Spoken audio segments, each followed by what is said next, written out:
Joyce, põe ali, pô. Vou colocar mais a câmera aqui, só o que está no slide mesmo.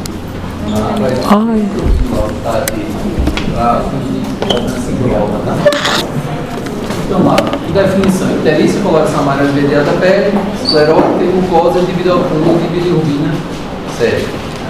Ela pode ter dois mecanismos principais, ou aumento da produção ou déficit na eliminação. Tá? Então, às vezes se fala de causas pré-hepáticas, pós-hepáticas e pós-hepáticas, né? Então, doenças onde você tem uma obstrução de canalículos biliares, às vezes são vistos como causas hepáticas. Doenças onde você tem aumento da produção, por exemplo, com hemólise, você tem visto como causas pré-hepáticas, ou algum tipo de lesão que possa gerar de obstrução a nível posterior ao fígado. A gente tem muitas vezes o termo pós-hepático. Tá? Então, por definição, é isso aqui que a gente tem. O exame clínico, você já deve ter visto. A esclera nem sempre é o local mais adequado para se examinar a presença da icterícia, porque às vezes existem algumas doenças de patologia, aumento da elastose solar, quando você tem na região da esclera esse aspecto amarelado, inclusive dependendo da raça também você pode ter uma esclera mais amarelada, mas aí pode ser examinado também abaixo da língua, e o mais fiel mesmo são os exames laboratoriais, onde você vai poder fazer uma titulagem, né, um parâmetro mais objetivo. Na clínica, vocês também devem ter visto lá na semiologia, você vai graduar essa icterícia em 1 a 3 cruzes ou em 1 a 4 cruzes, dependendo da escala que você quiser utilizar, geralmente até 4 cruzes. Né? Pode ser apresentada na forma conjugada, chamada bilirrubina direta, aumento da bilirrubina direta, ou na forma conjugada, que é o aumento da bilirrubina indireta. Os recém-nascidos possuem a maturidade do sistema de conjugação da bilirrubina, então a gente tem o que se chama normalmente icterícia fisiológica do recém-nascido, que muitas vezes se resolve ali com aqueles banhos de sol, né, nos horários determinados, e aí, à medida que esse mecanismo de conjugação ele vai amadurecendo, os níveis têm tendência a diminuir. Se após o nascimento esses níveis eles têm progressivamente aumentado ou mantidos em níveis altos, tem que lembrar de investigar as causas que podem acontecer, através de biliares e outras causas aí hepáticas ou doenças próprias do fígado na conjugação da bilirrubina, que vão fazer com que esses níveis só se elevem. E aí a complicação grave é quando você tem impregnação da bilirrubina nos núcleos da base, né? Núcleo da base do cérebro, levando a uma lesão irreversível chamada kernícteros, né? Kernícteros não tem impregnação, mas vocês vão ter déficit de desenvolvimento do psicomotor. Icterícia por excesso de bilirrubina conjugada, a gente tem os casos onde você tem qualquer forma de hemólise, e um caso bem clássico, importante citar aí, que vocês já devem ter visto em outras cadeiras, né, que é a chamada eritroblastose fetal. O que é, Carlos, uma eritroblastose fetal?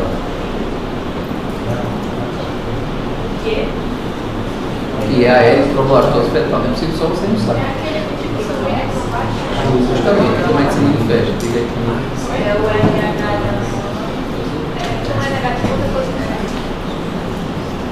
A incompatibilidade ela é maior ou mais representativa quando você fala em questão de RH. Existe a incompatibilidade ABO também, mas ela é menos representativa do que o RH. Tá?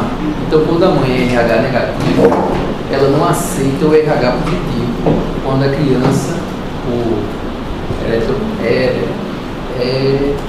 heterogeneidade de genes, o pai transmite a ela o RH positivo e aí ela se torna positiva e a mãe negativa. Como a gente viu lá quando a gente estudou placenta, não existe comunicação entre o sangue materno e o sangue fetal durante a gestação. A gente tem aquelas velocidades e a gente não tem contato direto desse sangue. Existem os espaços intervulosos onde é feita essa troca dos nutrientes e do oxigênio. Durante o trabalho de parto, as contrações, né, com aquele sangramento que ocorre na placenta, pode existir contato do sangue fetal positivo, RH positivo, com sangue fetal negativo, materno negativo. E aí haver a sensibilização, e essa mãe ela vai ter a tendência a produzir anticorpos anti-RH.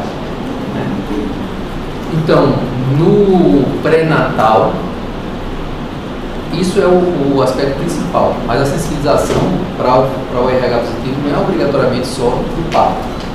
Tanto que durante o pré-natal, quando a mãe é RH negativa, é feito o teste de Cummins para saber se essa mãe já foi sensibilizada por outros meios, né? Contato de qualquer forma com sangue positivo. Tá?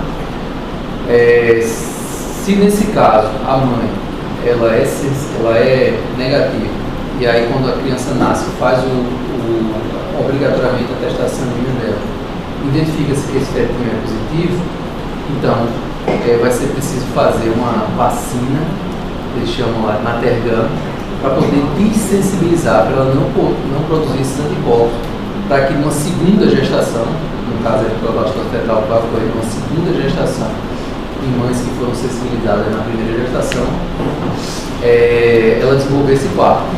E esse quadro, o que acontece? O sangue não é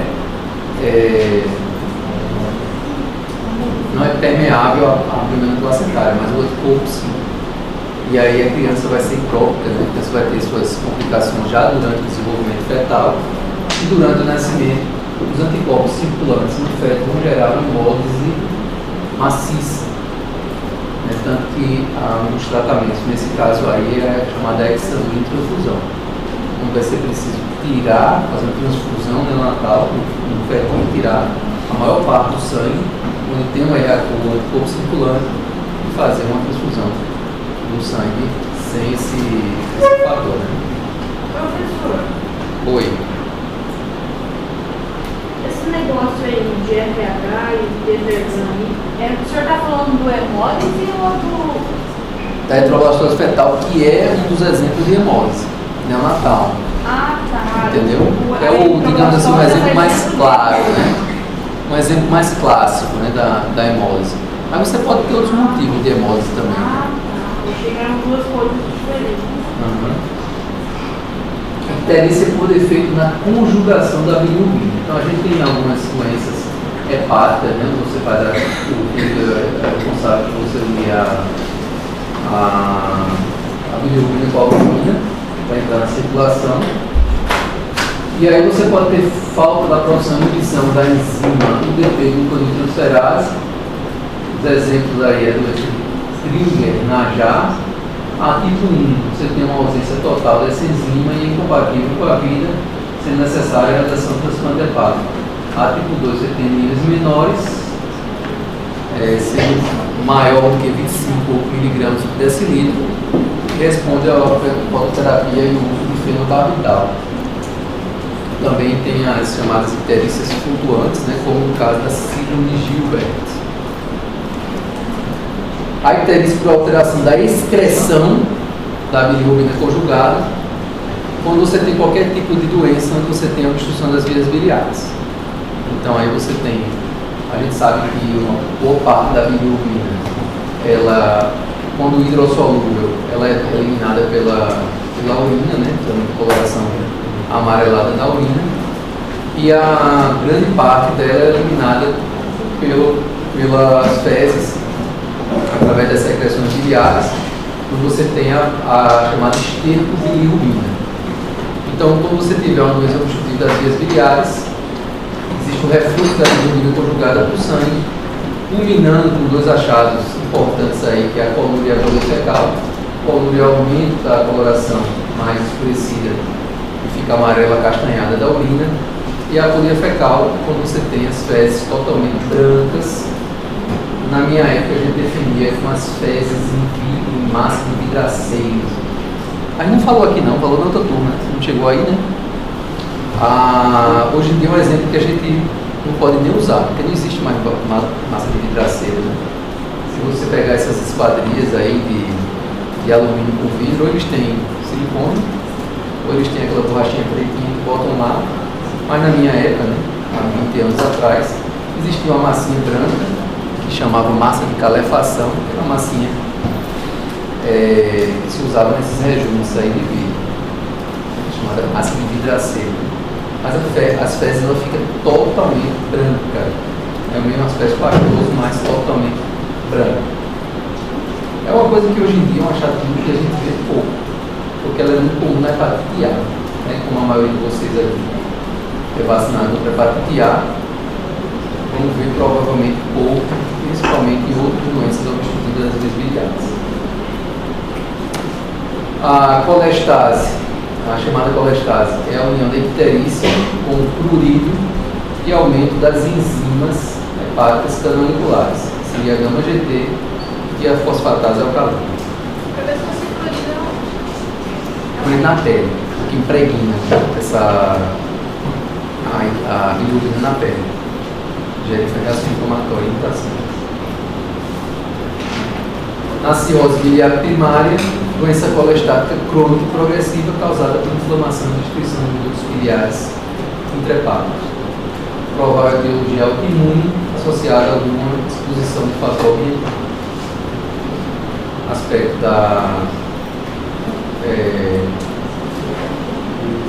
da cirrose biliar primária, você tem aqui um ninhozinho de duas camadas aqui, lamelar e hepatócitos.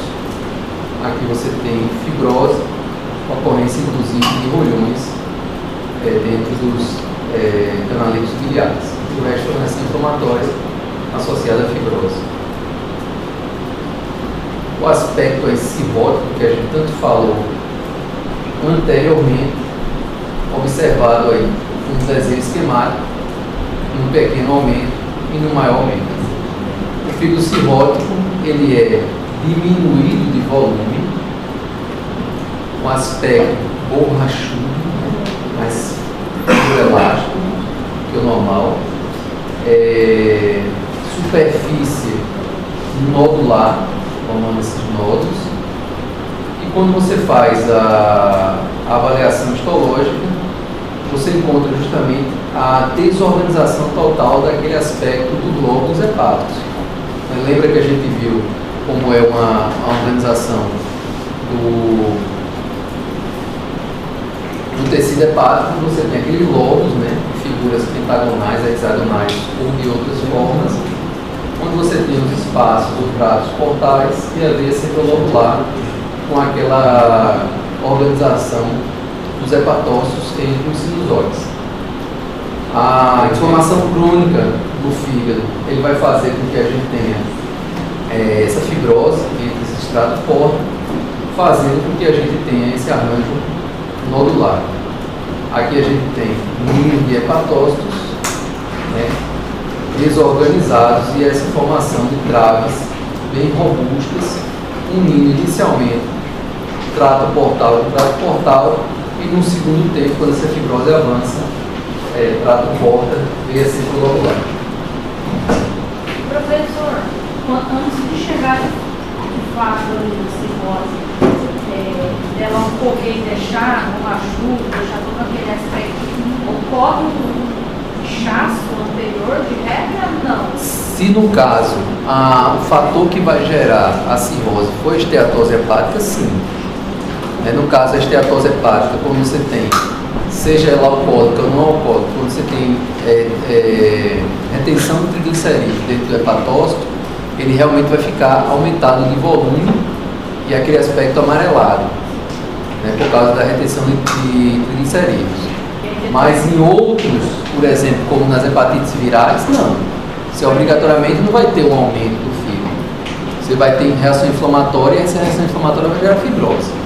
No caso da esteatose, sim, você também tem um aumento, tem reação inflamatória crônica, e essa reação inflamatória crônica vai finalizar todas essas doenças que geram inflamação crônica do fígado, tem como desfecho final a formação de cirrose. Né? Então, assim, no caso da esteatose, sim. Primeiro ele aumenta de volume e depois, com a inflamação crônica, vai se tornando cirrótico, né? Fibroso. A colangite esclerose primária uma doença colestática crônica de origem desconhecida, ocorre inflamação e fibrose progressiva, geralmente dos ductos biliares extrahepáticos, que avançam para a área biliar intrahepática. E para você ter ou definir como colangite esclerosante primária, você tem que excluir os cálculos e as causas iatrogênicas, onde no procedimento de, por exemplo, a colestectomia, você iatrogenicamente vai obstruir ou ligar o ducto colético. Um aspecto aqui, praticamente, você não tem mais nenhuma parênquima hepática, só com fibrose e inflamação crônica. E aqui uma lâmina, onde a gente observa, né, a paredes pesadas, constituídas só por tecido conjuntivo fibroso, colédoco obstruído, nesse caso aí por uma colangite esclerosante já avançada. Começar a aula 2, a gente já está um pouquinho atrasado em relação às outras turmas, mas também é só muita coisa conceitual e só o mais importante mesmo para a gente.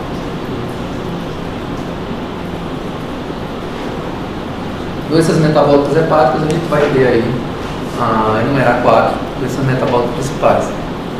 Esteatohepatite não alcoólica, hemocromatose, doença de Wilson e deficiência de alfa-1-antitrypsina. Vamos ver uma de cada vez. A esteatohepatite alcoólica ela já é bem conhecida, né? Com inflamação crônica do fígado, retenção de glicerina, associado ao alcoolismo crônico, pulsando sempre com inflamação crônica e, via de regra, todas essas doenças que geram inflamação crônica, elas vão evoluir com fibrose e com cirrose hepática. Eu acho que eu já falei para vocês aqui sobre a classificação de METAVI. Falei? Falei não? Na classificação do estadiamento, do comprometimento hepático pelas doenças que geram inflamação crônica, a gente tem uma classificação chamada METAVI, e além dela a gente tem uma classificação da Sociedade Brasileira de Hepatologia. A METAVI é uma classificação que, como o próprio nome já diz, inicialmente ela foi idealizada e utilizada para classificar o grau de comprometimento dos fígados com inflamação, com infecções virais crônicas, vírus B, C, D, E. Só que pela reprodutibilidade dela foi estendida para as causas de cirrose de forma geral. Então, no final da classificação, a gente tem o A e o F. O A se refere à atividade inflamatória, e o F de fibrose, que vai na classificação de 0 até 4. Tá?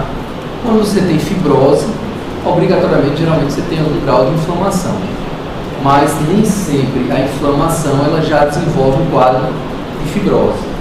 Então a classificação, por exemplo, F4 seria o que a gente classifica como cirrose hepática. Durante muito tempo, a fibrose do fígado, assim como todos os quadros cicatriciais, de forma geral, a gente sabe que o processo cicatricial, por exemplo, você faz uma lesão de pele, desenvolve uma cicatriz, ela não é reversível, é um processo instalado e, como a gente chama lá na medicina legal, ele é permanente. No fígado, há uns 10 anos atrás, a gente sempre se pensava também dessa forma. Uma vez instalada a cirrose, a fibrose, num determinado grau, ela seria sempre progressiva. De uns anos para cá, eu acho que mais ou menos uns 6 anos para cá, já se aceitava a fibrose como ela pode estacionar naquele estágio, 1, 2, 3 ou 4, e até mesmo regredir de certa forma. A novidade que a nona edição do Robbins traz para a gente é justamente falando que esses traves fibrosas, mesmo num grau mais avançado, elas com o tempo, tirando obviamente o fator causador da inflamação crônica, que vai ativar os fibroblastos e gerar fibrose, ele tem uma tendência a essas traves fibrosas se tornarem cada vez mais delgadas e a partir daí, inclusive, ter um grau de regressão superior àquele que a gente achava que anteriormente podia ter. Tá bom? Então essa plasticidade do fígado em relação à regeneração, hoje se sabe que até mesmo nos graus de fibrose pode ter uma certa regressão, mesmo que você tenha um grau um pouco mais avançado do que o, digamos assim, o habitual. No HE, na hematoxina neosina, facilmente você consegue observar uma fibrose de um grau mais avançado. Fibrose de grau 4, até aqui naquela lâmina que a gente mostrou anteriormente, você identifica muito facilmente a trave fibrosa, até mesmo no menor aumento. Até mesmo macroscopicamente, quando você corta o fígado cirrótico, você vê que ele tem a formação ali dos nódulos. Quando a fibrose ela é um grau menor, 1 ou 2, existem colorações especiais que a gente precisa procurar essas traves fibrosas. Nem sempre elas estão bem destacadas, ligando um espaço porta a um espaço porta, trato porta a trato portal. Então a gente tem a triclome de Masson, que é uma coloração específica para você procurar essas traves fibrosas.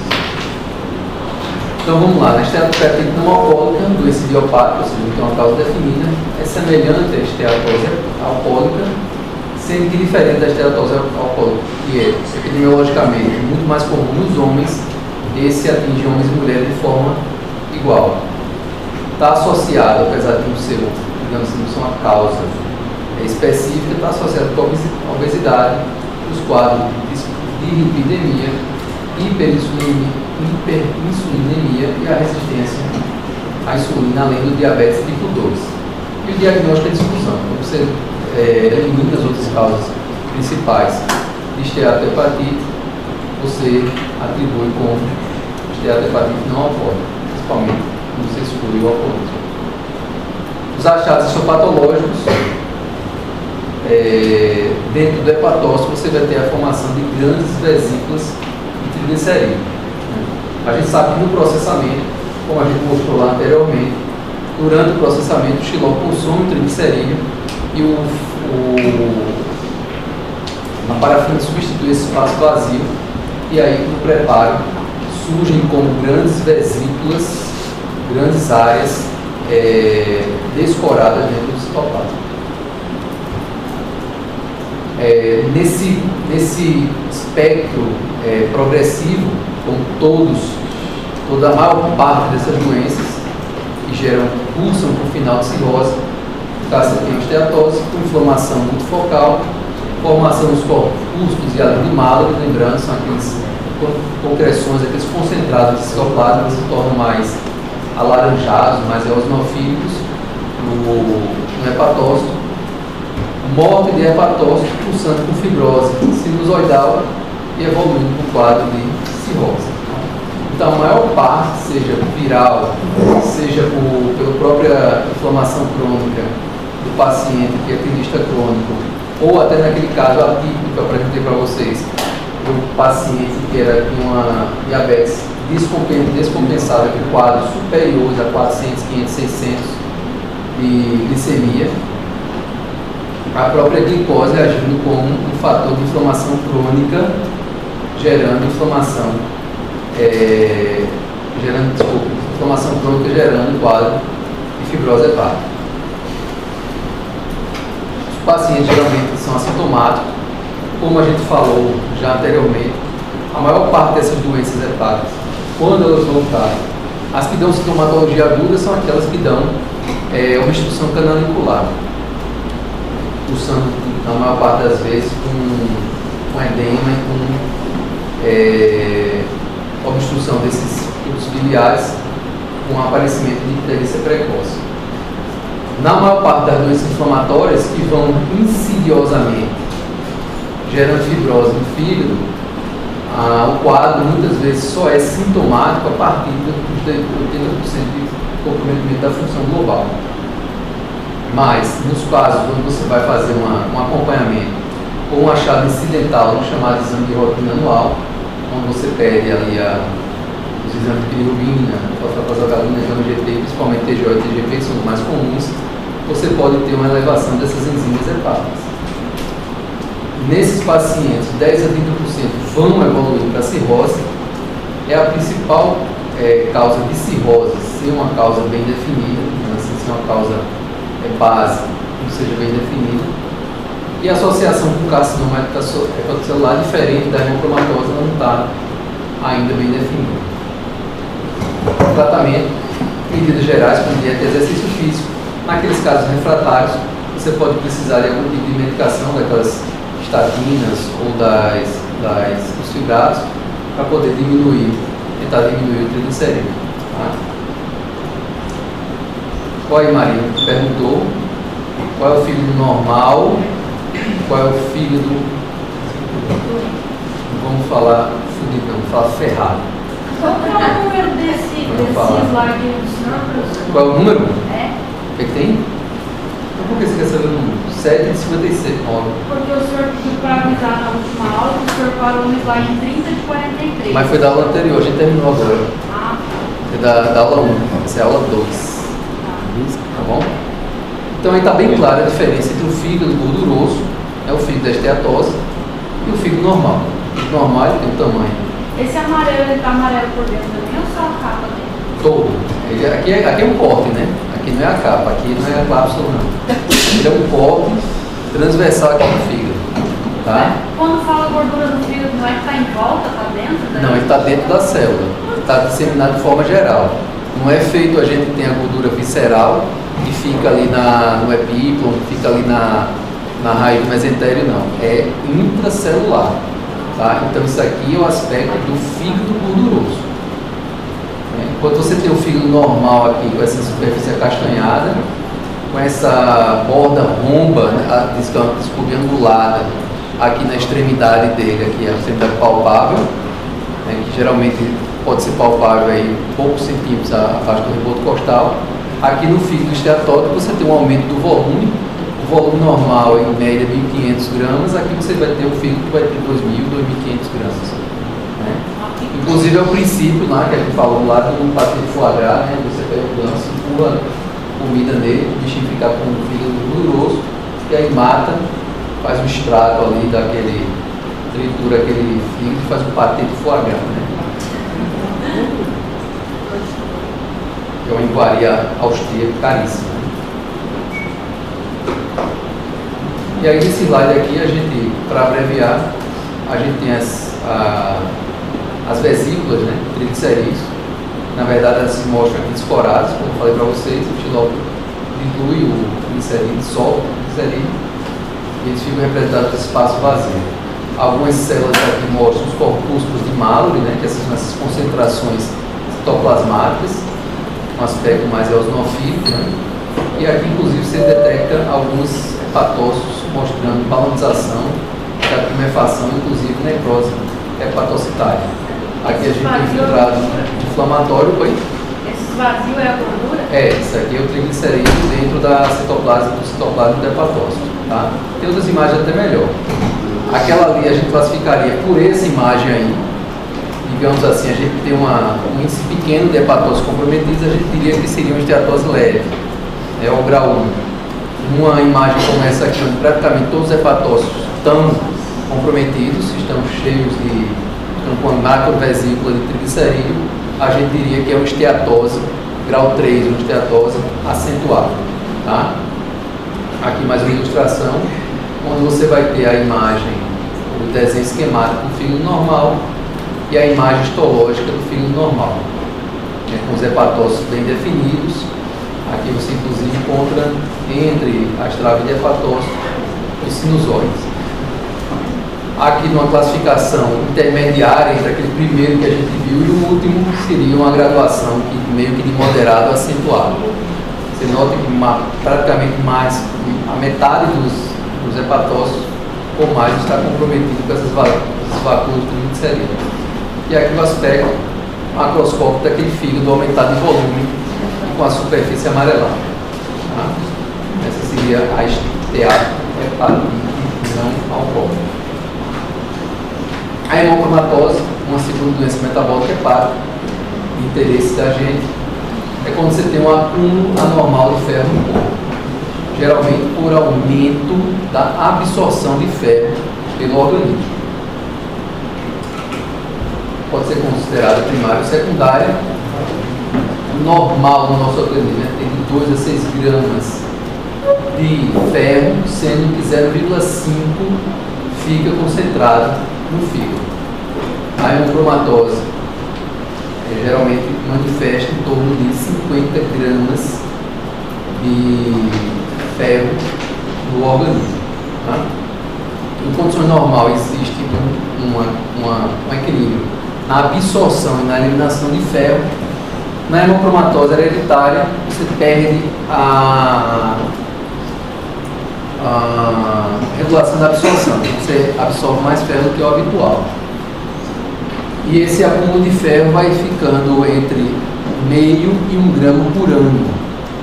Por isso que as manifestações dessas doenças geralmente apresentam após 20 gramas de ferro no organismo, a maior parte deles no fígado, mas também afetando outros órgãos como coração, pâncreas e articulações. E aí, dependendo do grau de absorção, se for meio para 20 gramas, vai estar em torno dos 40 anos, se for 1 grama ao ano, vai estar em torno dos 20 anos. Importante considerar que a mulher ela tem manifestações mais tardias, por causa de um princípio básico que a mulher tem e o homem não tem, que se chama menstruação, ciclo menstrual. Então ela tem uma perda fisiológica, né, mensal de ferro em relação ao homem. A hemocromatose só se adquire de forma hereditária ou tem algum fator? Principalmente de forma hereditária, mas ela também tem causas onde você pode ter causas secundárias de hemocromatose.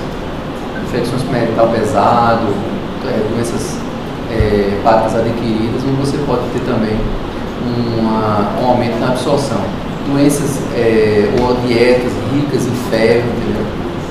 Onde você pode ter quadro de intoxicação mesmo pelo ferro. Algumas iatrogênicas, onde você faz uso daqueles suplementos, né, ricos em ferro para anemia crônica. Então você pode também ter um aumento secundário.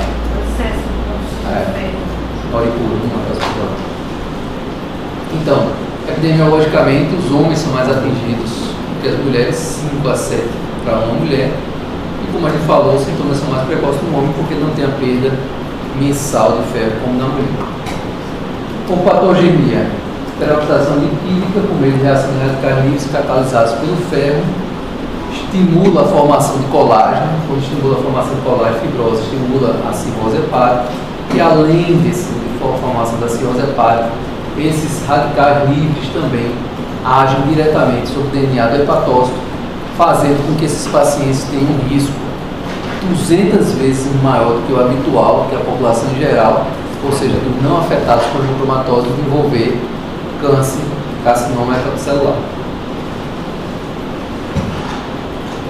Então, na hemocromatose, você pode ter a evolução para cirrose micronodular, você vai ter, dependendo de determinada evolução da doença, né, se não tratada, ou lesão das ilhotas de Langerhans, 75 a 80% também vai desenvolver o diabetes mellitus, e alguns pacientes também vão ter alteração na pigmentação da pele por acúmulo de ferro. 70 a 80% desses pacientes na doença manifesta da hemocromatose. E professor? Oi. Quando o senhor fala ferro, é ferritina ou é ferro? Ferro mesmo. Então a ferritina tem nada a ver. A ferritina provavelmente vai estar alterada também no exame laboratorial, mas é acúmulo de ferro mesmo. Principalmente fígado, pâncreas, pode estar no coração e nas articulações. Como a gente vê aí, com essas sintomatologias, mas de forma geral no organismo, né? Um dos principais ciclos de acúmulo é o fígado. Então, comprometimento hepático, a princípio é hepatomegalia do abdominal, evolução para cirrose e o risco aumentado 200 vezes de desenvolvimento de carcinoma hepatocelular. Comprometimento pancreático, impulsa com a diabetes mellitus pela destruição das ilhotas de Langerhans. O comprometimento cardíaco do acúmulo de ferro pode dar arritmias, e o comprometimento articular, cursar com artrite atípica. Tratamento, sangrias periódicas e aquela ação com essa substância aí, desferrioxamina. O que é uma quelação? A professora de vocês, Marciana, já falou.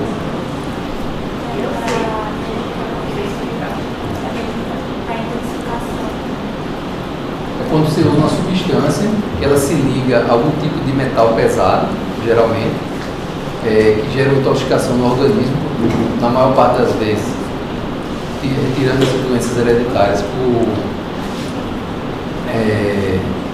doenças ocupacionais, e o uso dessas substâncias é justamente para você conseguir fazer uma diminuição, uma eliminação mais eficaz daquilo que está se acumulando, seja qual for o metal pesado. Sai por onde? Oi? Sai por onde? Provavelmente o fígado ou o sistema urinário. Aí o fígado da hemocromatose, pesado, né, com a formação de fibrose, né? Aqui você vê essas travezinhas, essas áreas um pouco mais claras, então é um fígado pesado, congesto, com inflamação crônica e com risco aumentado para carcinoma hepatocelular. O aspecto histológico desse fígado, quando você vê essa formação da fibrose, correspondendo aqui a essas áreas não coradas, e o aspecto nodular que toda cirrose hepática tem. Existe uma coloração específica, já falei no início da introdução ali daquela aula de fígado, que é para o ferro. Então tudo que está aqui, viu, ele fugiu? Tudo que está aqui em azul, dentro desses hepatócitos aqui, isso é um corte de fígado, você pode ver que tem o arcabouço aqui de alguns hepatócitos, mas todo esse acúmulo azul aqui, isso aí já é ferro que está corado aqui dentro dessas células. E qual é o corante que a gente falou?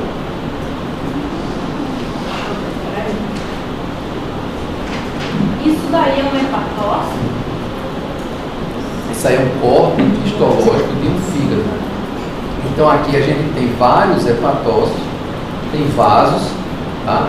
Aqui nessa região à esquerda, onde tem menos ferro, né? Porque tudo aqui, ó, tudo escurinho aqui, esse azul escuro é ferro. Aqui você tem um esboço, né? Dessas células, dos hepatócitos. Tá? Aqui praticamente você tem um acúmulo de ferro com lesão dessas células. Você pode ter aspecto tanto reacional, tanto da tumefação celular, que a gente falou, né, que é a balanização dessas células, inclusive em determinado momento cursando com necrose. PELS, ou azul da Prússia, é a coloração especial que a gente usa para corar o ferro dos cortes de fígado. Tá? Azul de quem? Azul da Prússia. Quem tem ascendência alemã aí. É mesmo? Professor, é aquele mesmo de Zilnilson? Não, Zilnilson é para que a gente usa, é o Zilnilson ou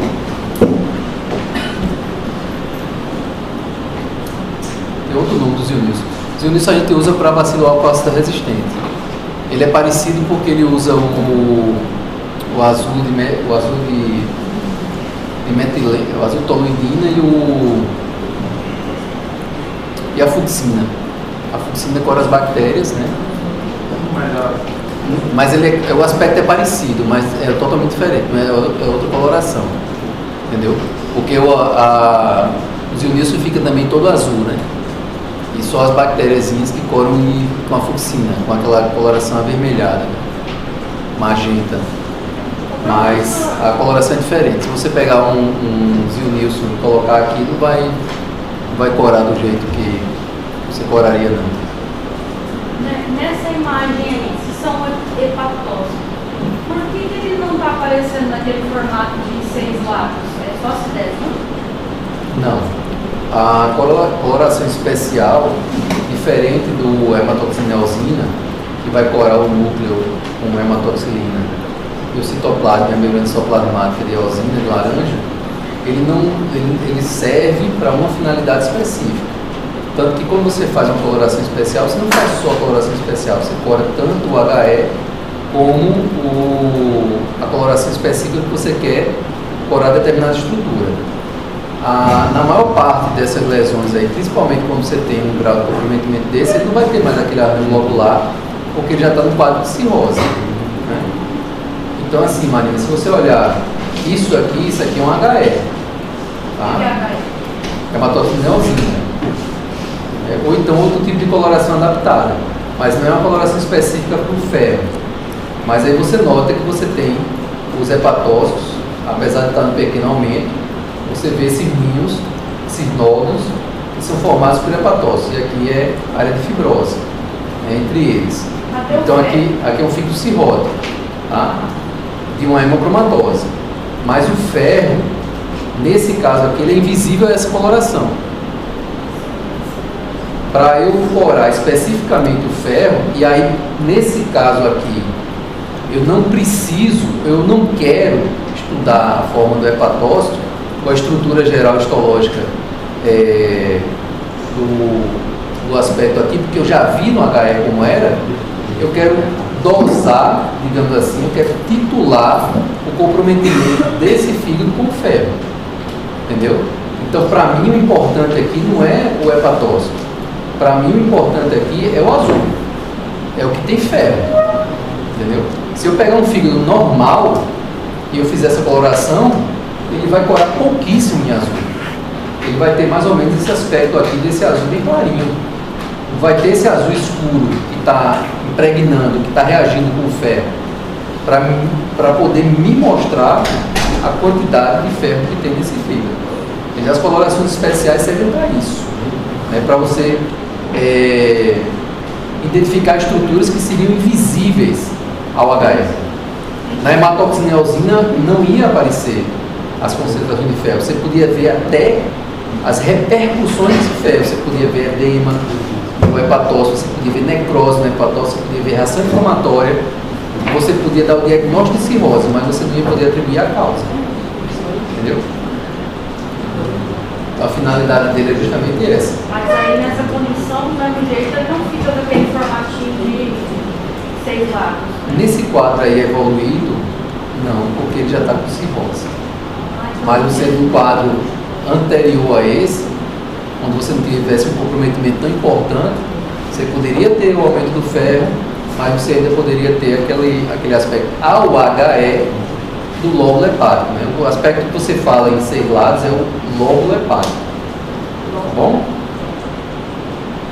Doença de Wilson é outra doença onde você tem erro no metabolismo do fígado, só que dessa forma, nesse caso aí, a gente, ao invés, como a gente teve lá, o aumento da absorção do ferro, aqui a gente tem déficit na eliminação do cobre. Tá? Então essa doença ela é manifesta ou se desenvolve pelo acúmulo de cobre no fígado.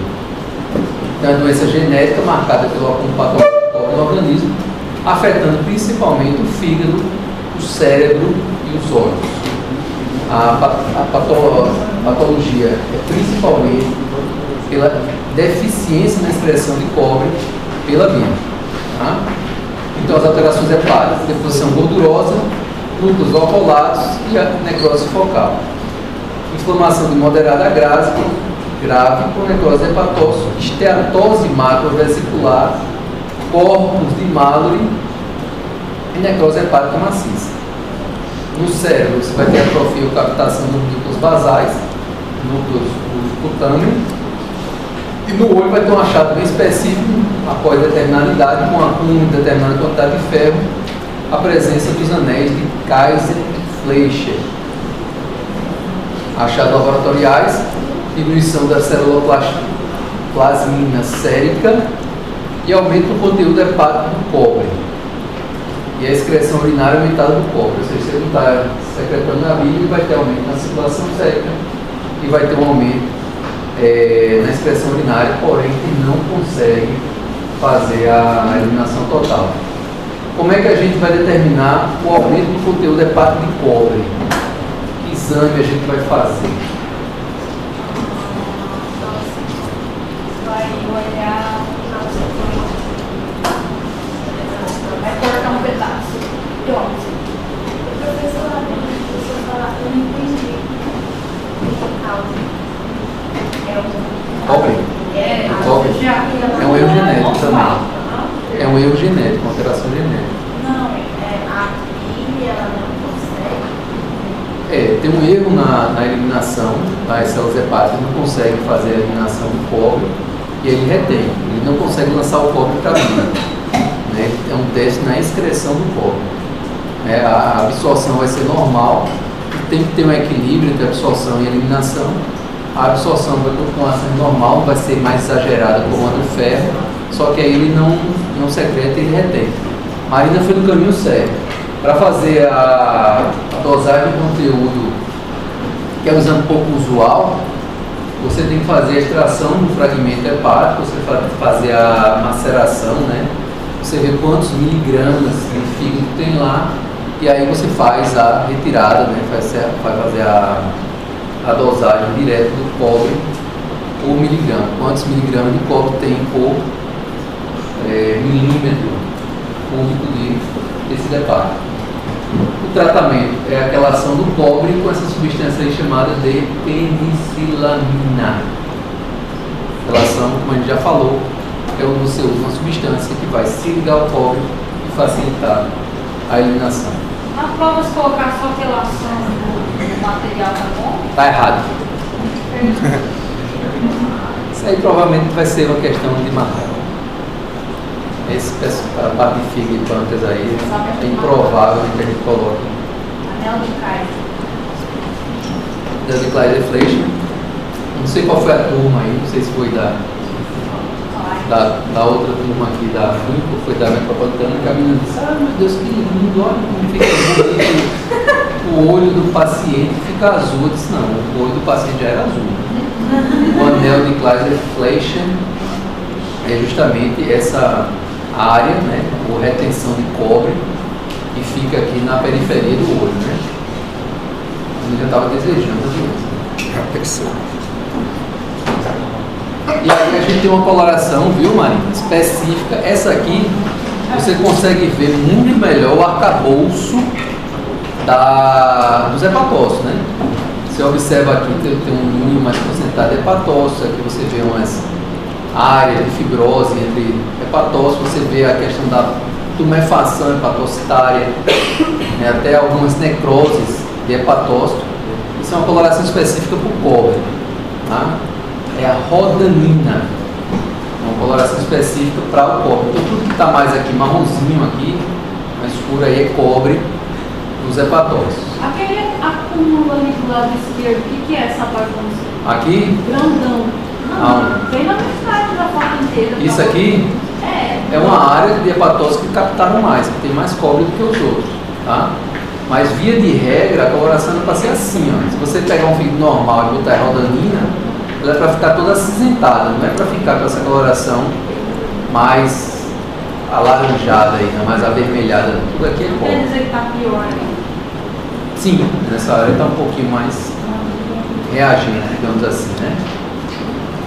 Deficiência de alfa-onitripsina, do tipo genético, caracterizado por transações séricas baixas de alfa-onitripsina, que é um importante inibidor da protease. Vão surgir no fígado como inclusões citoplasmáticas globulares, PAS positivas, diastase resistentes. Predispõe a hepatite e a cirrose hepática por uma resposta autofágica dos hepatócitos. Agora, os principais dessa manifestação da deficiência de alfa-onitripsina são lesões pulmonares. Glóbulos citoplasmáticos, lesão citoplasmática, parece um pouquinho, né, se você olhar à primeira vista aí, com os corpos de Mallory, mas você observa que são essas áreas aqui, onde você tem a formação desses glóbulos aqui dentro dos hepatócitos. Aqui você vê. Oi? Cadê o corpo? Aqui, ó. Glóbulos. Esses aqui não são mais os corpos de Mallory, não. Parecem com eles. Esses glóbulos eosinofílicos. Tá? Neoplasia. deixar feito. Neoplasias benignas mais comuns, o hemangioma e o adenoma de células hepáticas. Que é marinho, não é hemangioma. Professor, eu sei que eu não consigo falar. Tem a ver com Eduardo Javoski, que é o hemangioma. Pelo amor de Deus, responda. Alguém responda. veias. Seja quem for, por favor, me salve. Vascular. Opa, está chegando. Hemangio se refere a vasos sanguíneos. Ioma é a terminologia de patologias, neoplasias benignas. Então, hemangioma é uma neoplasia benigna dos vasos sanguíneos. Tá? Ele pode ser capilar e ele pode ser cavernoso, de acordo com a organização desses vasos. Os hemangiomas capilares são aqueles que são formados pela enovelada ou proliferação de vasos pequenos. Os hemangiomas cavernosos são aqueles que são formados por a proliferação de vasos grandes e dilatados. Tá? Então, hemangioma cavernoso, tumores representados por enovelada de vasos sanguíneos, se apresenta macroscopicamente como nódulos macios, azul avermelhados com menos de 2 centímetros. Importância, clinicamente, não pode ser biopsiado pelo risco de hemorragia. Então, quando você tiver a imagem radiológica que seja sugestiva de um hemangioma hepático, que é uma das lesões benignas mais comum do fígado, não é viável fazer biópsia. Precisa retirar? Depende do tamanho, depende da localização. Se for um hemangioma, que ele seja periférico, subcapsular, que você já vai fazer um procedimento, ou que ele cresceu no acompanhamento radiológico de um ano para outro, quando você possa pensar no hemangiosarcoma, aí é viável você tirar para fazer o diagnóstico histopatológico. Tá? E se vê pela tomografia, ou pela... Tomografia, ultrassom, ressonância, no caso, então, só qualquer exame de imagem, né? Que vê a cor. Não é naquele... No ultrassom Doppler. Aqui é uma ressonância, né? Professor, como é que faz a biópsia no fígado? Tem que ser por laparoscopia? Aí depende do freguês e da técnica, né? Preferencialmente, dependendo do tamanho da lesão, dependendo da localização, você vai fazer por vídeo. Agora, se você tiver um segmento mais interior, se você tiver um segmento de difícil acesso cirúrgico, com necessidade de fazer a retirada, a ressecção, né? Nesse caso você não vai biopsiar, você não vai fazer uma biopsia diagnóstica, não vai fazer uma aspiração nem por agulha grossa, nem por biópsia. Você vai fazer uma unha lá e tirar essa lesão como um todo para fazer o estudo histopatológico, né? Com margem de segurança. Dependendo do segmento, aí você vai fazer por cirurgia aberta, né? Isso serve para todos os órgãos, né? Maciços. Hoje em dia se faz praticamente tudo por videolaparoscopia, né? Eu já vi até esplenectomia por videolaparoscopia. Os caras botam lá um negócio e fica macerando, destrói um bocado do tumor, da lesão e tira tudo por videolaparoscopia, né? Professor, nessas biópsias aí, quando vai fazer, tem alguma regra quando é que vai pegar pela seringa e quando é que vai tirar um pedaço? Nesse caso aí do hemangioma, pelo hemorragia não se faz, né? Agora, por exemplo, punção de tireoide, geralmente se faz por agulha fina. Por quê? Porque a especificidade é muito boa, né? Se você pegar uma célula, um grupamento de células, onde você tem a formação de micropapilas e você tiver as chamadas pseudo-inclusões ou os grooves, as ranhuras intranucleares, você já sabe que é o carcinoma papilífero. Tem uma afinidade muito grande, né? Aí vamos supor um cisto de mama. A punção geralmente é feita por agulha fina. Por quê? Porque ela é tanto diagnóstica como terapêutica. Você vai tirar o conteúdo de dentro do cisto mamário, né? Você vai tanto tratar, porque você diminui aquele cisto, né? Você praticamente tira todo o conteúdo do cisto, e aí você também pega aquele líquido para você ver se tem células malignas. Agora, por exemplo, se é uma lesão sólida mamária ou uma lesão sólida hepática, você vai fazer uma corebiópsia. Você vai fazer uma punção por agulha grossa, onde você não é um exame citológico, é um exame histológico. Você vai ter um grupamento lá de tecido, você vai ter uma biópsia histológica. Mesma coisa da biópsia prostática. Biópsia prostática você não faz biópsia de histologia, você não faz aspiração. E nem você vai sair tirando todas as próstatas, né? Sem confirmar que aquilo ali tem um carcinoma de próstata, entendeu? Então vai muito do órgão específico. Então tem órgão que você tem indicação de fazer por agulha fina, por agulha grossa ou ressecção cirúrgica. Fígado, então, na maioria das vezes é a agulha capibrosa. Não. No caso de hemangioma, é acompanhamento radiológico se você tiver suspeita de lesão maligna ou se você tiver possibilidade de fácil acesso à lesão, você pode fazer ressecção em punho. Você vai tirar a lesão toda, você não vai biopsiar. Como a gente falou aqui, pelo risco de hemorragia. Mas se for um adenoma de células hepáticas, que é uma lesão benigna, suspender, mais adiante a gente vai ver, suspende o contraceptivo e espera que ele diminua, ou desapareça, ou que pelo menos fique controlado. Mas se você acha que é um hepatocarcinoma, dependendo do tamanho dessa lesão, aí você vai fazer uma biópsia por agulha grossa para você poder fazer o diagnóstico. Né? E aí, consequentemente, realizar a terapia. Vai depender muito, né? Isso aí não tem uma regra para cada órgão, né? Vamos lá, imagem macroscópica, o corte aqui de fígado, quando você olha aqui na periferia, né, subcapsular, essa área de avermelhada, referente justamente a um hemangioma. Esse fígado aqui, só por curiosidade, não está muito saudável, né? É um fígado provavelmente esteatose, né, pela coloração dele aqui amarelada. E aí, histologicamente, o que é que você observa? Aqui você tem hepatose. Aqui é a parte do fígado normal. E daqui para cá, você tem o chamado enovelado de vaso, né? Você pode ver que você tem um emaranhado de vasos aqui, às vezes não tão dilatados, às vezes bem dilatados como esse daqui. Esse aqui é uma neoplasia benigna de vaso, é o hemangioma cavernoso hepático. O adenoma de células hepáticas, neoplasia benigna, que ocorre principalmente em mulheres jovens associada ao uso de contraceptivos orais e tem tendência a regredir após a suspensão do uso. Como o nome mesmo diz, adenoma são células benignas, hepatócitos benignos, tá? Sem adipíase. Aparecem como nódulos pálidos amarelo-bronze, bem demarcados, podem inclusive atingir grandes tamanhos, chegando até 30 centímetros. Localização geralmente subcapsular, isso no caso, a maior parte das vezes, se necessário a intervenção cirúrgica, facilita, muito diferente do que você ter uma lesão central, uma lesão mais para dentro do parênquima hepático. Microscopicamente, o mesmo aspecto que você tem do hepatócito benigno, só que você não vai ter aquele arranjo lobular com aqueles traços portais e vias centrolobulares. Vai ter vasos, vai ter canalitos, muitas vezes, mas vai ter aquela distribuição meio que aleatória desses hepatócitos, tá? Facilmente identificável, né? Esse aqui esse aqui Não é aquela bola? Tá sacaneado. Aqui é o líquido da vesícula biliar. Então aqui tem um adenoma.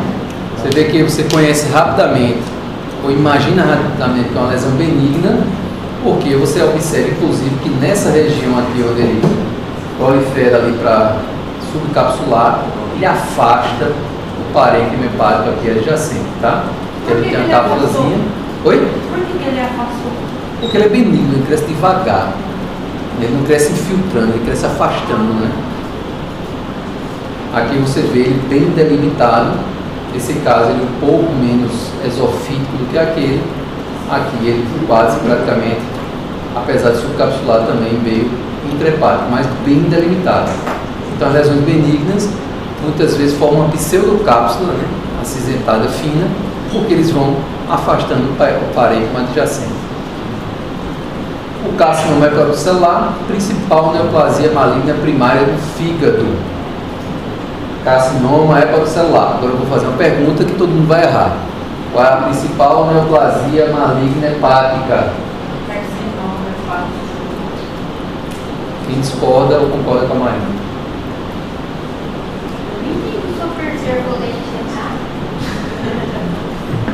Então diga uma opinião diferente dela. Você acha que ela está certa ou está errada? Do fígado?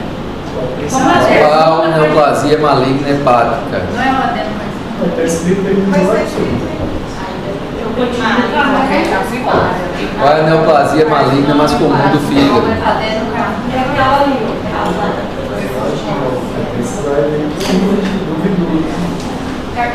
O que é que eu tirei da minha pergunta que não está nessa frase? E aí, se não é primária, qual é a mais comum? Secundária. É secundária, qual é a secundária? Carcinoma hepatocelular secundário. Não. Primária porque surge de células hepáticas. Se não é, oi?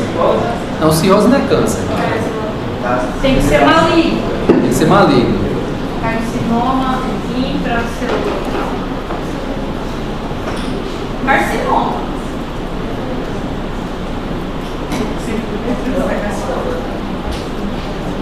Pode ser carcinoma ou não. Eu nem sabia que fígado tinha. A neoplasia maligna mais comum é hepática e a metastática. Muito mais comum. Se eu tirar o nomezinho, você erra, tá vendo? Porque você não prestou atenção na minha pergunta. Não sei mesmo. É esse daí, só que metastático. Tá vendo? A pessoa que ser ruim. Então a principal neoplasia maligna primária, ou seja, que surge do fígado, é o carcinoma de células hepáticas, é hepatocarcinoma, tá? Mas de longe é muito mais comum metástase hepática. Até porque pulmão, não, esse mesmo câncer não, os adenocarcinoma de mama, pulmonar, de intestino, de próstata, seja de onde for. Mas o adenocarcinoma não é. Ah, não. A adenocarcinoma pode ser de todo canto, desde que seja de glândula. Entendeu? Então, de longe, a metástase é muito mais comum do que um carcinoma hepatocelular. Então, se eu mudar botar só essa pegadinha aí, vocês agora não adianta botar que vocês já souberam. Ele é associado principalmente ao alcoolismo crônico, infecção viral e alguns contaminantes alimentares, né? A gente vê que alguns subprodutos do metabolismo de alguns tipos de fungos, eles predispõem a lesão em reação com o núcleo. Os hepatócitos também podem predispor ao carcinoma hepatocelular. Macroscopicamente, pode se apresentar como uma massa unifocal, difusa ou multifocal. Tá? Qual é a apresentação mais comum? Geralmente você tem uma massa dominante e algumas lesões satélites. Isso diferencia muito bem das lesões metastáticas, radiologicamente falando. Quando você tem uma metástase para fígado, geralmente você tem múltiplos nódulos, geralmente com tamanhos semelhantes e difusos em todo o parênquima hepático. Né? Apesar da apresentação do hepatocarcinoma também poder ser difusa, ela não é tão comum como uma massa única, unifocal, com lesões associadas. Variam de carcinomas bem diferenciados até carcinomas anaplásicos, ou seja, pode ter lesões bem diferenciadas, com hepatócitos praticamente iguais aos hepatócitos normais, só que com arranjo arquitetural diferente, ou células que você não sabe nem para onde vai, porque não guarda nenhuma diferença com a célula inicial do hepatocarcinoma. Sintomas do abdominal: fadiga, mal-estar, perda de peso, sensação de massa abdominal. A alfa-fetoproteína pode estar aumentada em 50% a 75% dos pacientes. A morte: como é que se morre? Morre por caquexia anaplásica. Dependendo da extensão da lesão, você pode ter sangramento gastrointestinal por varizes esofágianas. As varizes esofágianas, principalmente se você tiver um trombo neoplásico ou compressão do sistema porta, e os sangramentos gastrointestinais também podem estar associados com o déficit ou lesão de diminuição da produção de fatores de coagulação, quando você tem comprometimento maciço hepático. Insuficiência hepática como hepática, ou mais raramente até mesmo por uma ruptura do tumor com hemorragia fatal. Caquexia é um quadro associado às neoplasias malignas, geralmente avançadas, onde essas neoplasias malignas são responsáveis por produzir substâncias que vão aumentar o metabolismo basal, muitas vezes gerando consumo de massa muscular e de tecido adiposo. Né? Aquele quadro onde o paciente, num grau portador de neoplasia maligna, evolui com aquele emagrecimento acentuado, com aqueles arcos costais proeminentes e perda de massa muscular e carência proteico-calórica de forma geral. Tratamento: cirurgia, quando você tem uma lesão que é localizada em daqueles segmentos cirúrgicos, quando você pode fazer só a retirada da lesão, né, quando a lesão está inicial localizada, ou você pode fazer a chamada quimioembolização. Como é que eu faço uma quimioembolização hepática?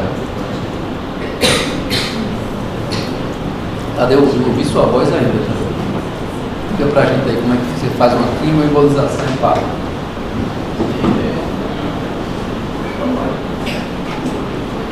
Como é que você faz um cateterismo cardíaco? Oi? Opa, olha aí. Como é que você faz uma quimioembolização hepática? Você vai do mesmo jeito, com o cateterzinho ali na femoral, você vai chegar nos vasos hepáticos. Você lembra que a gente falou que tem aquele segmento cirúrgico, onde cada segmento hepático tem um vaso arterial, um vaso venoso e um ducto biliar que vai alimentar aquela região. Então, se a lesão ela for muito grande, irressecável, ou tiver um segmento sem acesso cirúrgico, o que é que você pode fazer?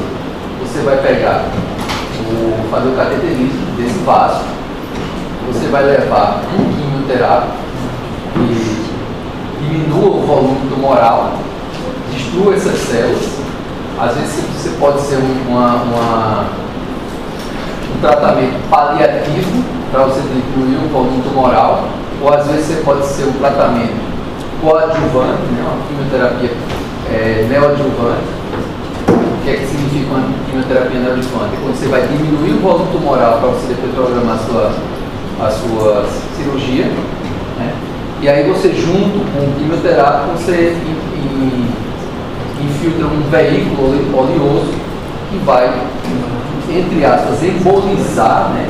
Não, literalmente, vai embolizar aquele vaso e vai ficar liberando aquele quimioterápico para aquela área específica daquele vaso.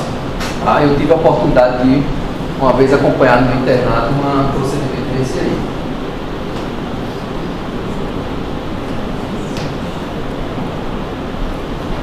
Peças, provavelmente, né? Provavelmente não, com toda certeza, peças necroscópicas, né? Você olha o tamanho aí de uma lesão. Então, diferente da lesão metastática, ela pode ser multifocal, mas aí, se você observa que esse aspecto não é difuso, não pegou a maior parte aqui do lobo direito do fígado, mas aqui no lobo esquerdo você tem ainda algumas lesões satélites, mas ele está parcialmente preservado. Então, isso aqui seria uma massa principal onde você tem lesões satélites. Esse aspecto aqui é mais incomum, ele é mais comum geralmente nas lesões metastáticas, quando você tem um infiltrado difuso com nódulos que tem um tamanho mais ou menos aproximado. Se você olhar aqui, você tem até um nódulo que parece ser dominante, mas a maior parte deles tem um tamanho mais ou menos aproximado. Aqui é outro aspecto. Desse caso aqui, provavelmente está associado a uma colangite esclerosante avançada. Você pode notar que o fígado ele é todo fibrosado, né, nas vias biliares intrahepáticas com fibrose. Aqui você vê outro aspecto, onde você tem o hepatocarcinoma consumindo praticamente a metade, né, desse lobo esquerdo até o meio. Você tem alguns nódulos satélites aqui, ainda que preservado aqui no lobo direito, mas aqui a imagem principal é para você ver um trombo que se formou aqui na veia porta. Você pode notar que isso aqui é a veia porta, está aqui um trombão dentro dela, aí com as suas devidas consequências, né? A apresentação dele bem diferenciado pode simular muito o aspecto do parênquima hepático normal, só que aí você vai identificar que você não tem aquela formação, aquele aspecto lobular habitual, né? Você tem grandes aglomerados de células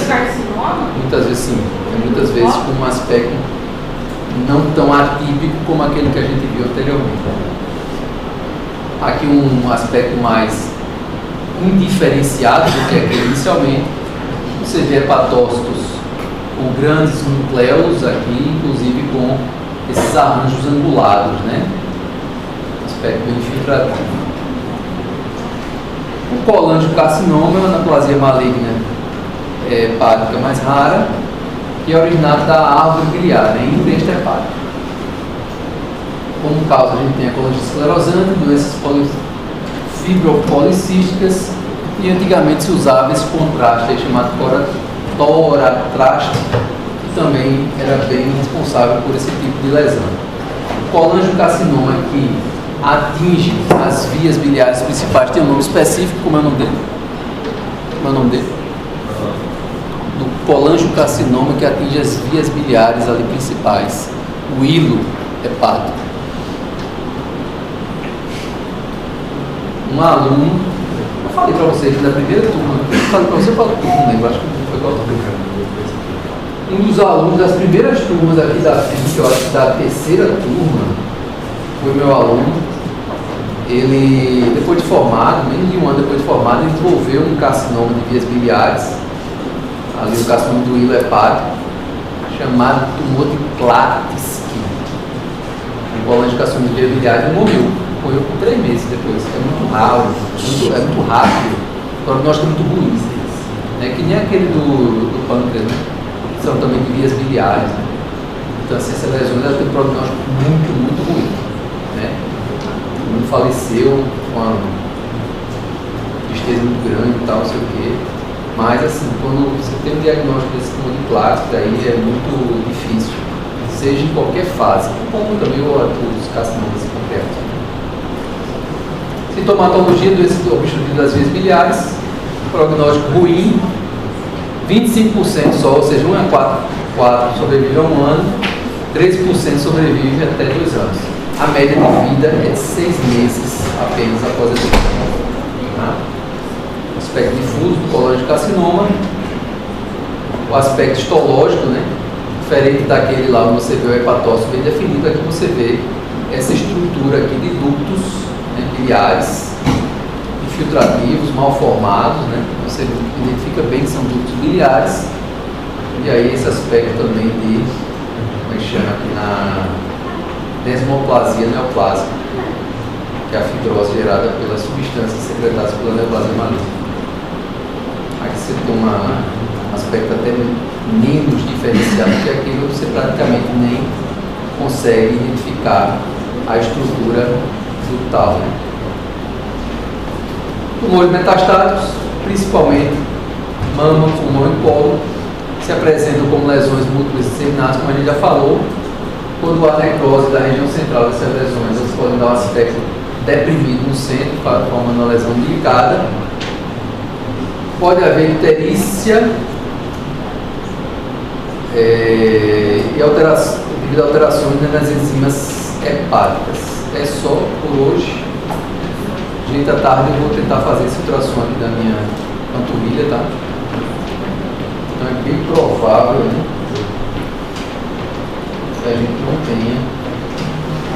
Ainda está doendo, você, né? Você brinca com sal. Ainda está doendo, você. Mas tá. Mas pra hoje piorou um pouquinho. Desde semana passada você reclamou disso. Eu esperava que no final de semana, sábado e domingo, melhorasse. 3, 4 dias, depois uma dor muscular, uma coisa desse tipo.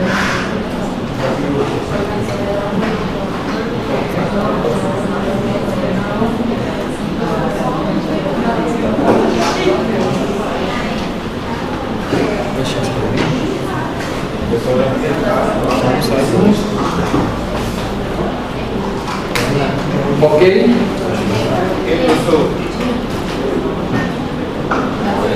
Chamado agora ou na próxima? Vamos fazer a chamarinha, né? Prestigiar a turma que ficou até o final aí.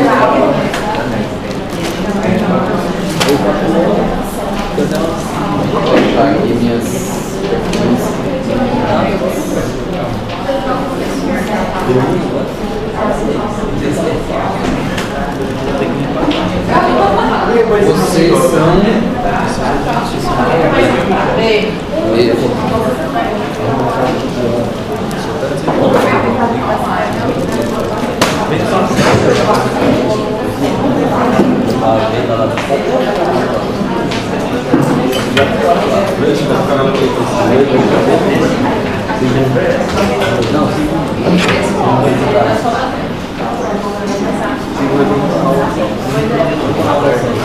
Hoje é dia 18, é?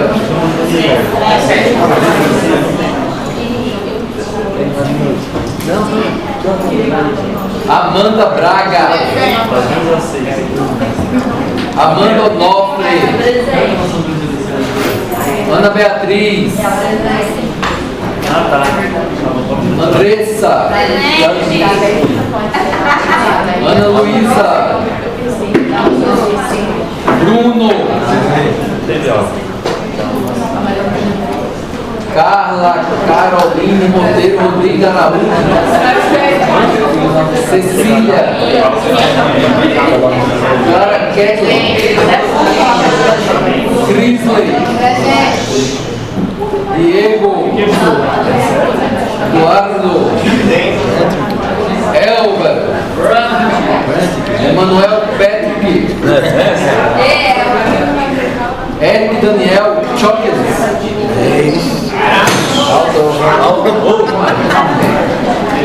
Fernanda das Chagas.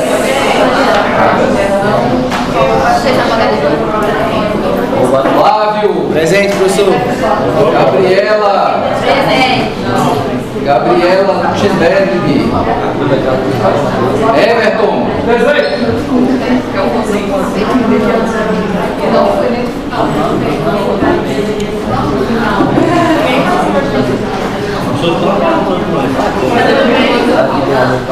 Isabela. Ivo. João Pedro. João Vitor. Joyce. Jussara. Jussara tá aí. Lara. Luana. Mariana. Mariana Gabriele. Mariana Quevedo. Marina. Marielza. Paula Beatriz. Ricardo. Samela. Tamires. Tarcísio. Marciane. Mateu. Vanessa. Vinícius.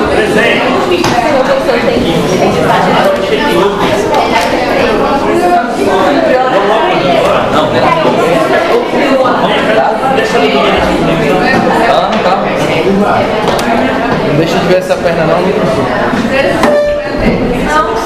Vai querer mais, sabe? Pegar lá?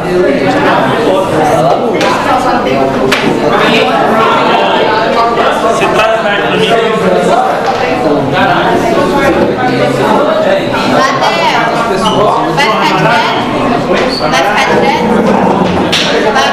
Não, mas ontem ainda vai ter outras atividades, viu? O semestre.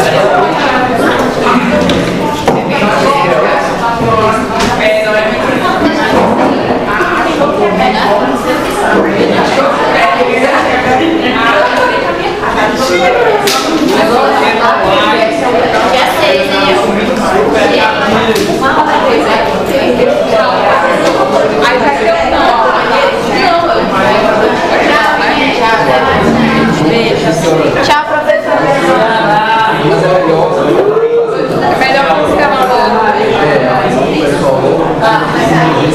Amanda, observa a aula. É incomodando esse negócio aí, eu quero cortar. Deixa eu bater, Começou a terça-feira, quarta-feira passada, ou antes. Aí começou aquela cozinha cansada, cansada. Mas não fez impactamento. Entendeu? Não fez, não ficou angustiado nenhum. Aí a dor melhorou. piorava. No sábado eu pensei que ia passar. Aí no domingo ela voltou, na segunda piorou, na terça piorou. E ontem, no sábado,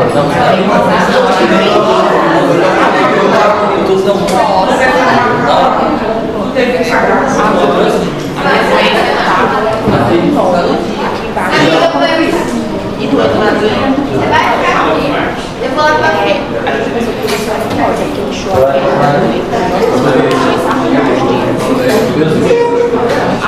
ela foi atrás, era um cisto.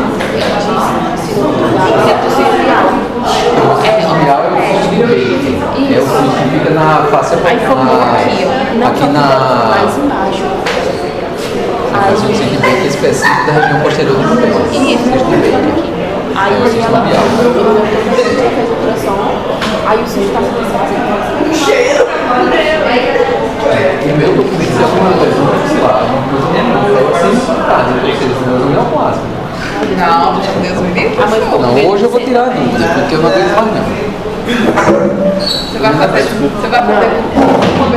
professor? Não, eu mandei uma mensagem pro Eudes, pra ver se eu faço com ele, mas se ele não responder, eu vou fazer com qualquer um. Tem o Cisenildo também, lá que eu conheço lá do Alfa. É muito bom, né? Mas se não for com ele, eu vou fazer com qualquer um. Mas eu não vou fazer do jeito.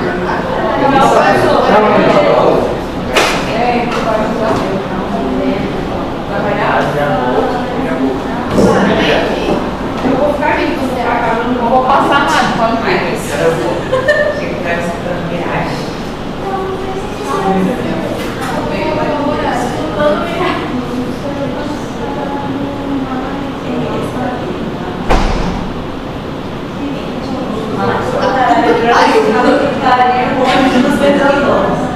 Eu vou lá que eu vou ficar com a doutora. Acho que são 60 centímetros.